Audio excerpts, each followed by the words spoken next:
Será que eu não poderia fazer um pouquinho mais? Será que realmente a paz que eu quero é a paz da inanição, da preguiça? Será que isso é paz mesmo? Ou a paz é a satisfação do dever cumprido? De saber assim, eu fiz tudo que estava ao meu alcance. Não foi o melhor, não foi, talvez não tenha sido da melhor maneira, talvez pudesse ter sido melhor, mas eu tentei. Eu me movi. Eu saí de casa. Eu fui lá. Eu fui na casa espírita, eu busquei, eu tentei. Então, que façamos esta movimentação. É o que Jesus quer de nós. Que a gente saia desse atavismo e nos movimentemos na direção da luz, na direção dele. E façamos o que ele fez, no sentido de amar, respeitar, conviver e doar. E não é nem valor, doar a nossa presença, a nossa energia, o nosso sentimento, o nosso melhor, o que tivermos. Mas que tenhamos essa vontade de fazer alguma coisa diferente, alguma coisa melhor.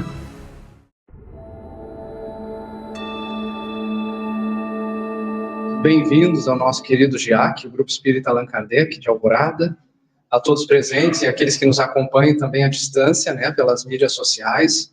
O nosso carinho, o nosso fraterno abraço a todos. Eu vou convidar para a nossa irmãzinha Thalia, que vai fazer a leitura de harmonização antes da prece. Boa tarde. Boa tarde. Eu me chamo Thalia e convido todos agora para uma leitura. Semeadores. Eis que o Senhor saiu a semear. Jesus, Mateus, capítulo 13, versículo 3. Todo ensinamento do Divino Mestre é profundo e sublime na menor expressão. Quando se dispõe a contar a parábola do semeador, começa com ensinamentos de inestimável importância que vale relembrar. Não nos fala que o semeador deva agir através do contrato com terceiras pessoas, e sim que ele mesmo saiu a semear, transferindo a imagem para o solo do espírito, em que tantos imperativos de renovação convidam os obreiros da boa vontade à santificante lavoura da elevação. Somos levados a reconhecer que o servidor do Evangelho é compelido a sair de si próprio a fim de beneficiar corações alheios. É necessário desintegrar o velho cárcere do ponto de vista para nos devontar ao serviço do próximo. Aprendendo a ciência de nos retirar da escura cadeira do eu, excursionaremos através do grande continente denominado interesse geral, e na infinita expressão dele encontraremos a terra das almas, sufocadas de espinheiros, raladas de pobreza, revestida de pedras ou intoxicadas de pântanos, oferecendo-nos a divina oportunidade de agir a benefício de todos. Foi nesse roteiro que o Divino Semeador pautou o Ministério da Luz, iniciando a celeste missão do auxílio entre humildes tratadores de animais e continuando-a através dos amigos de Nazaré e dos doutores de Jerusalém, dos fariseus palavrosos e dos pescadores simples, dos justos e dos injustos, ricos e pobres, doentes do corpo e da alma, velhos e jovens, mulheres e crianças. Segundo observamos, o semeador do céu ausentou-se da grandeza a que se acolhia e veio até nós, espalhando as claridades da revelação e aumentando-nos a visão e o discernimento. Humilhou-se para que nos exaltássemos e confundiu-se com a sombra a fim de que a nossa luz pudesse brilhar, embora lhe fosse fácil fazer-se substituído por milhões de mensageiros se desejasse, afastando-nos após das nossas inibições e aprendemos com Cristo a sair para semear. Então, gostaria de convidar o nosso irmão Cristiano Rodrigues, que vai nos comentar sobre o item Estranha Moral, capítulo do Evangelho. Muito obrigado a todos. Muito boa tarde a todos. Então, estranha moral. Nós temos aqui alguns trechos retirados do Evangelho que são muito interessantes, porque parecem, vindos de Jesus, uma grande contradição, sendo que Jesus é o nosso mestre, o nosso modelo, o nosso guia, e ele, todo o seu direcionamento, a sua fala, a sua vivência, acima de tudo, o seu exemplo prático foi de amor. Mas em alguns momentos ele precisou usar de energia, ele precisou usar linguagem forte, porque era a única maneira de conseguir chamar a atenção das pessoas. Nós temos alguns momentos muito interessantes no Evangelho que trazem, né, este meio que susto na gente. Mas como Jesus dizendo isso, né? Então nós vamos lá em Lucas, capítulo 15, versículo 25 a 33, que diz assim, ó, uma grande multidão de povo caminhando com Jesus, e ele volta para eles e lhes diz: se alguém vem a mim e não odeia seu pai, sua mãe, sua mulher e seus filhos, seus irmãos e suas irmãs, e mesmo a sua própria vida, não pode ser meu discípulo. E todo aquele que não carrega a sua cruz e não me segue, não pode ser meu discípulo. Assim, todo aquele que dentre vós não renuncia a tudo o que tem, não pode ser meu discípulo. Está lá em Lucas. Depois, logo em seguida, vem Mateus. No capítulo 10, no versículo 37. Aquele que ama seu pai ou sua mãe mais do que a mim, não é digno de mim. Aquele que ama seu filho ou sua filha mais do que a mim, não é digno de mim. Então, parece chocante, porque se Jesus fala tanto de amor, como é que agora ele vem dizendo para que nós renunciemos às pessoas mais importantes do nosso ciclo familiar, as pessoas mais próximas a nós, né? Então, assim, primeiro, né, o próprio Evangelho já vem com uma explicação muito interessante aqui, que diz o seguinte: primeiro, nós temos que entender o que esta palavra significava há 2000 anos atrás. Talvez não tenha o mesmo peso e o mesmo significado que ela tem nos dias atuais. E, segundo o que sabemos, e é nos trazido pela espiritualidade, pelos próprios cientistas, né, que Jesus falava em aramaico, né, ou hebraico antigo. O que acontece? Era uma língua muito pobre. Então, muitas vezes eles usavam uma mesma palavra para várias expressões diferentes. Então, daqui a pouco o contexto muda. Nós temos que considerar que nenhum manuscrito é da época. Tá? Foram escritos nestas línguas primeiro, depois traduzido para o grego, do grego foi traduzido para o latim, até que chegou nas línguas modernas. Então vejam por quantos processos foi passado. Além do que, se uma única vez fosse alterado o termo, fosse alterada uma expressão, basta para que se repetisse pelos séculos afora, entendem? Então, muitas coisas podem ter acontecido. Mas o fato é que Jesus muitas vezes se valeu de expressões fortes para chamar a atenção das pessoas. Por que Jesus fez as curas? Por que Jesus teve que chamar tão fortemente a atenção das pessoas? Porque nós éramos, há 2000 anos atrás, pessoas muito brutas. Muito menos, inclusive as próprias relações familiares, elas não tinham a mesma profundidade afetiva e emocional que tem nos dias atuais, né? Então ele precisava ir fundo, ele precisava chamar a atenção das pessoas, porque se ele simplesmente chegasse e falasse do reino de Deus, falasse do amor, falasse que nós temos que ser benevolentes, que nós temos que ser indulgentes, que nós temos que perdoar, nós nem sequer daríamos ouvidos a ele. Então ele precisava nos ganhar, nos cativar de alguma forma, num primeiro momento, para daí sim conseguir entrar com um ensinamento mais aprofundado. Então nós não precisamos nos chocar tanto, né? Depois lá, ainda em Mateus, no capítulo 19, versículo 29, todo aquele que tiver deixado por meu nome sua casa, e seus irmãos, e suas irmãs, e seu pai, e sua mãe, ou sua mulher, ou seus filhos, ou suas terras, por isso receberá o cêntuplo, e terá por herança a vida eterna. E ele está falando também, porque assim, eu vi a menina que veio fazer aqui a leitura inicial, ela tocou num ponto muito interessante, bem no início da fala, ela disse, tudo que Jesus fala tem significado profundo. A mínima expressão tem significado profundo. Porque aqui, como nessa passagem, como nas anteriores, ele está falando, nas entrelinhas, de abrir mão de alguma coisa que hoje talvez nos pareça muito importante. Mais uma vez, a gente não quer diminuir a importância da relação familiar, até porque o lar é, como eu diria assim, o lugar mais importante que existe na face da Terra.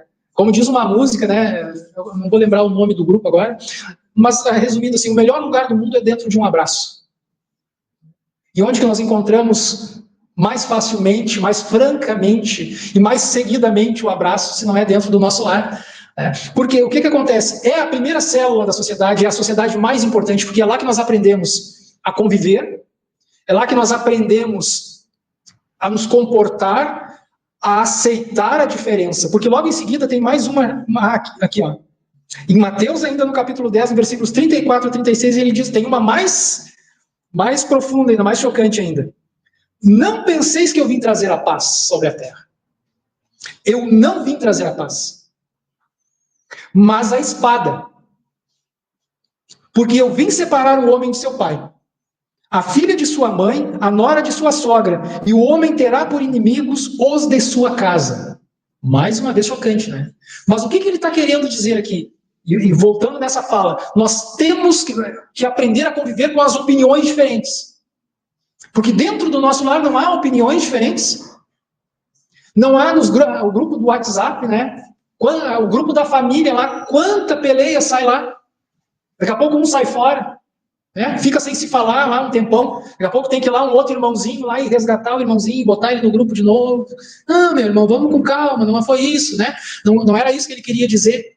Então é isso, porque nós somos assim, nós somos diferentes, nós somos frutos de milhares de anos de experiências diferentes. Nós caminhamos possivelmente, meus irmãos, nós todos aqui já tenhamos andado no continente asiático, na Europa, talvez nos Estados Unidos, talvez no Canadá. Nós já passamos por vários pontos do planeta Terra, por várias culturas, por várias experiências. Já matamos, já morremos, já fomos soldados, já fomos algozes, já fomos mártires. Esse cabedal de experiências nos torna únicos. Então nós vamos discordar. Às vezes, mesmo querendo o melhor para todos, nós vamos discordar, e isso acontece dentro das casas. É isso que Jesus está dizendo aqui também. Que nós vamos ter que lidar com essas diferenças, porque isso é uma habilidade. E nós não seremos felizes, espíritos melhores, seres melhores, espíritos puros, não vamos atingir um grau melhor de equilíbrio, de sanidade, se nós não aprendermos a lidar com as diferenças. Porque assim, meus irmãos, parte terceira do livro dos Espíritos, leis morais, lei de amor, justiça e caridade. Eu não vou saber a questão, mas está entre 870 e poucos ali, alguma coisa por ali, que fala da questão da verdade, né? Assim, o que acontece? A verdade, ela pode ser distorcida pelas nossas paixões. Às vezes nós podemos crer profundamente numa coisa, mas ela pode não ser totalmente certa. E é muito interessante, porque nós todos somos um só time. O planeta Terra é um time só. Não importa se eu torço para o Internacional e se alguém, né, se meus irmãos torcem para o Grêmio, se eu sou do partido A ou do partido B na política, nós estamos no mesmo barco. E às vezes dá a impressão que um time quer afundar o outro, né? Quer fazer um furo no barco e que o barco afunde. E não vai funcionar enquanto nós agirmos assim. Enquanto eu levar a minha palavra, a minha visão a ferro e a fogo, enfrentando tudo e todos, eu vou só conseguir me isolar, me separar da realidade, me apartar dos grupos, me apartar das pessoas que amo, pela minha opinião, pelo meu orgulho, porque a minha opinião não tem muito valor, porque eu sou uma pessoa especial, eu sou filho do primeiro casamento de Deus. Eu sei mais do que as pessoas. Essa é a visão do orgulhoso. Então, aonde nós vamos parar com esse tipo de pensamento, com esse tipo de atitude? Aonde nós chegamos? Então nós precisamos desenvolver a habilidade de lidar com as pessoas e com as opiniões diferentes da nossa. Porque assim, daqui a pouco eu posso dizer assim, não, mas esse livro tem esse lado aqui, tá, mas ele tem esse lado, ele tem esse lado, e todo mundo que disser que tem um lado diferente está certo, porque tudo faz parte da mesma coisa. E essas opiniões, elas podem, somadas, contribuir e criar algo muito melhor do que apenas uma única opinião separada. Porque juntos nós podemos mais, e separados fica muito difícil fazer uma coisa maior, né? Inclusive crescermos, né? Porque o que acontece? Também está lá na parte terceira do Livro dos Espíritos a lei de evolução, e nós não conseguimos evoluir sozinhos. Nós, como eu falei antes, né, nós somos esse conjunto de experiências, mas cada um que está aqui nessa sala hoje sabe alguma coisa que o outro não sabe. Vocês sabem coisas que eu não sei. Né? Assim como eu talvez saiba alguma coisa que vocês não saibam. Mas quando nós estamos juntos, nós sabemos mais. E enquanto eu me apartar, eu não tenho acesso a esse conhecimento que vocês têm. E aí eu não cresço, porque me falta ele. Entendem? E assim sucessivamente. Então nós precisamos conviver juntos. Nós precisamos desenvolver essa habilidade. Aqui tem uma mais interessante ainda, né? Deixai os mortos o cuidado de enterrar os seus mortos. Lucas, capítulo 9, versículos 59 a 60. E ele disse a um outro, segui-me. E ele lhe respondeu, Senhor, permiti-me ir antes, enterrar meu pai. Jesus lhe respondeu, deixai aos mortos o cuidado de enterrar os seus mortos, mas por vós ide anunciar o reino de Deus. Rezam as tradições, né, que no Oriente, principalmente a essa época, esse homem ele era o filho mais velho e era o herdeiro desse pai. Se ele não desse os cuidados necessários, né, aos despojos do seu pai, ele não teria direito à sua herança. Mas fazendo uma alusão aqui também à questão da matéria. Jesus está dizendo aqui, quando ele fala deixai os mortos pode significar aqueles que creem na matéria mais do que no espírito. Pode querer dizer também os mortos em relação à vida espiritual. Aqueles que só dão atenção para a matéria, que só dão atenção para as sensações, aos sentidos, né, do corpo, da matéria. Para aqueles que estão presos a estes atavismos, mortos segundo o mundo que avança. Então, esse que está morto, ele ficou para trás, ele está aterrado ou enterrado, preso a um passado que não tem mais significado no mundo novo. E aí a gente sempre faz aquela alusão, né? O homem velho, o homem novo. Eu estou vendo assim, bastante gente já experiente, não é isso, gente, tá? O homem velho é aquele homem lá do passado. Aquele homem lá de 2, 3 mil anos atrás, que empunhava a espada, né, que não tinha conversa com ele, era tudo na violência, era tudo eu é que sei, né, voltando a essa questão do orgulho, é tudo para mim, a questão do egoísmo. Esse homem que não vai caber num mundo melhor. Porque o mundo melhor, ele precisa destas pessoas que vão desenvolver esse potencial de conviver harmoniosamente, de ouvir a opinião do outro, mesmo que não concorde. Às vezes a gente pode, inclusive a gente pode se manifestar contrário. Olha, eu não concordo contigo, mas te respeito. E está tudo bem. Eu vejo desta forma, mas eu aceito a forma que tu vê, tu também está certo. Mas eu acho que tinha que ser assim, mas tudo bem. E daqui a pouco, se as duas pessoas são razoavelmente moderadas e ponderadas, elas vão chegar a um consenso e vão continuar convivendo juntos. Quem é casado há bastante tempo está entendendo o que eu estou falando. Né? Se nós não abrirmos mão, se nós não conversarmos, se nós não cedermos, como é que nós convivemos, né, com o nosso cônjuge? Não tem como. E assim por diante. Então, Jesus não quis dizer para que ele deixasse o corpo do pai apodrecendo ao relento. Não. Jesus usou em cada momento, cada situação do cotidiano para nos ensinar alguma coisa. Né? E essa é mais uma dessas. Né? Mas assim, muito importante é ressaltar que a questão aqui é também, está nas entrelinhas, de transformação. De transformação. Desse rompimento com a minha parte, que ainda quer ser desta forma. Porque assim, e um dos processos mais difíceis, gente, é a gente reconhecer que precisa se modificar. Às vezes tem dias que a gente está melhor, está mais animado, tem dias que a gente não está tão bem, tem dias que a gente está um pouquinho, né, jururu, assim, né?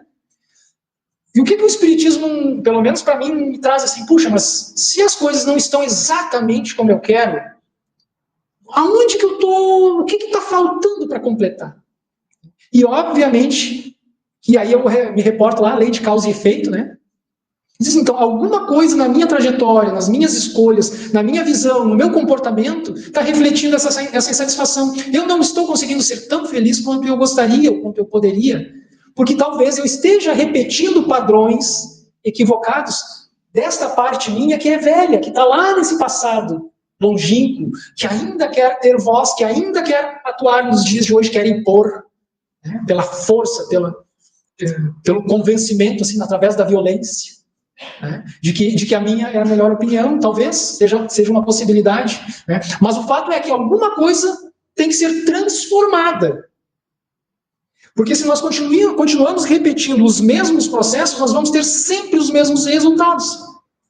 E se eles não são satisfatórios, é porque não está certo, não está bom, não tá legal. Não é o melhor que nós poderíamos fazer. E nós podemos sempre fazer muito mais. Então, ter a força de reconhecer, porque aí quando nós reconhecemos que estamos errados, nós percebemos que nós não somos tão infalíveis quanto nós achamos. Mas, repito e reforço, é preciso ter coragem. Porque é mais fácil eu continuar acreditando que eu sou o Senhor, né, o sabedor de tudo. E que não existem outras possibilidades. Tem uma outra aqui, que é bem impactante também. Ele fala nesse capítulo aqui, Mateus 10, 34 a 36, quando ele fala da espada. E a espada, ela tem muito simbolismo também. Aí nós vamos recorrer aqui rapidamente ao Emmanuel. A psicografia do Chico. Está lá no livro Caminho, Verdade e Vida, editado pela FEB, no capítulo 104. E é muito interessante o que ele diz aqui. Porque o que acontece, né, gente? Quem nesse mundo não quer ter paz? Só que Jesus diz que não veio para trazer a paz. Ele veio para trazer um movimento de mudança. Nos movimentar. Tá? Então, não adianta a gente ficar parado, porque nós não fomos criados para ficar parados. Nós fomos criados para o movimento. Tá? E não sou eu que estou dizendo, vamos pegar a ciência. E o corpo físico, ele foi criado para se movimentar. Se nós ficarmos parados, nós vamos perdendo massa muscular, nós vamos perdendo a nossa mobilidade e nós vamos atrofiando. Então nós precisamos de movimento. A espada simbólica. Inúmeros leitores do Evangelho perturbam-se ante essas afirmativas do Mestre Divino, porquanto o conceito de paz entre os homens, desde muitos séculos, foi visceralmente viciado. O que é víscera? Vísceras são as nossas entranhas. Então é lá no âmago, lá no fundo, foi viciado. Então talvez o conceito que nós tenhamos de paz esteja completamente equivocado. Vamos ver o que o Emmanuel quer dizer aqui.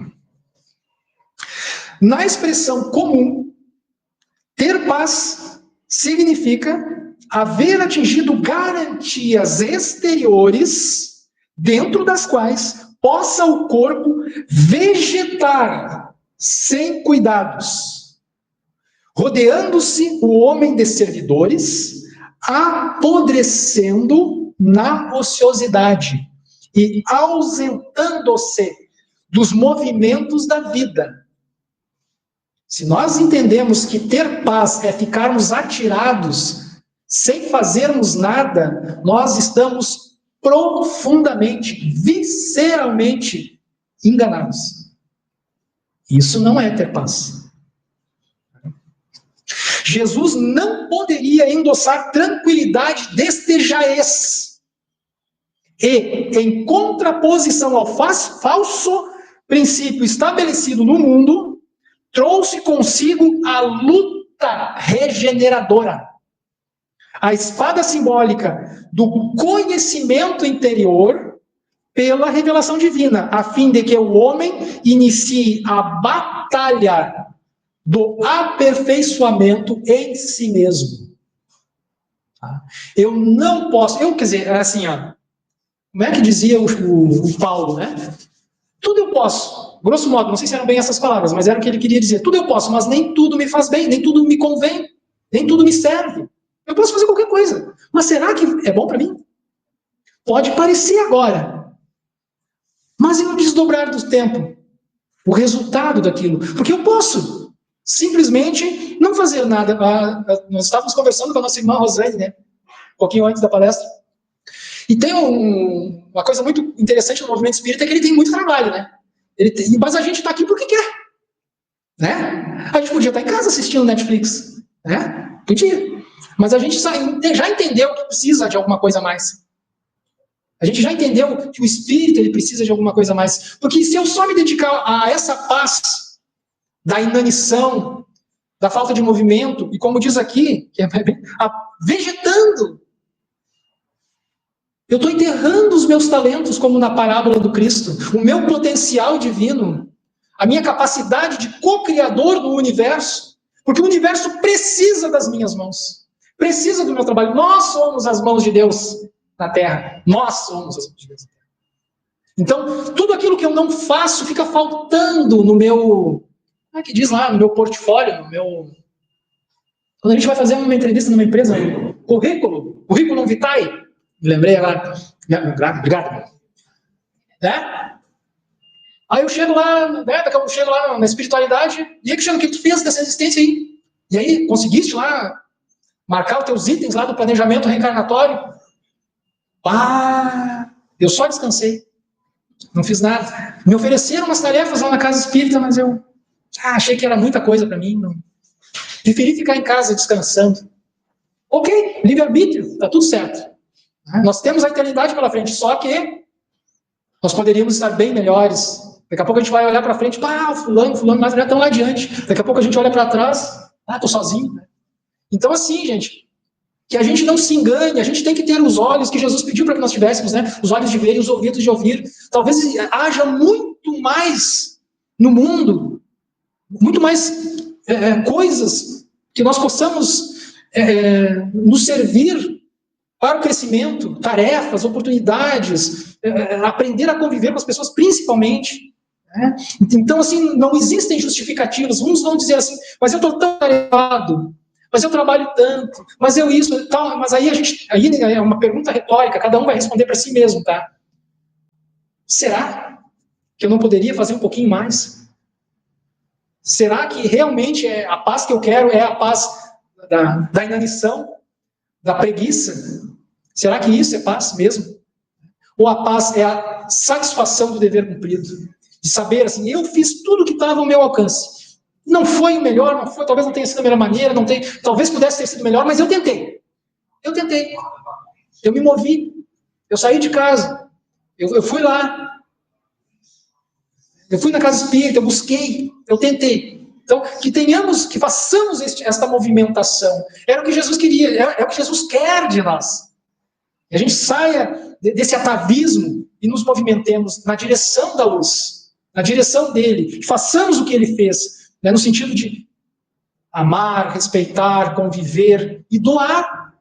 Não é nem valor, doar a nossa presença, a nossa energia, o nosso sentimento, o nosso melhor, o que tivermos. Mas que tenhamos essa vontade de fazer alguma coisa diferente, alguma coisa melhor. Que saiamos da zona de conforto. Vamos enfrentar conflitos, vamos. Com serenidade, com respeito, com equilíbrio, aceitando, né, sendo benevolentes, né, caridade, exercendo a caridade.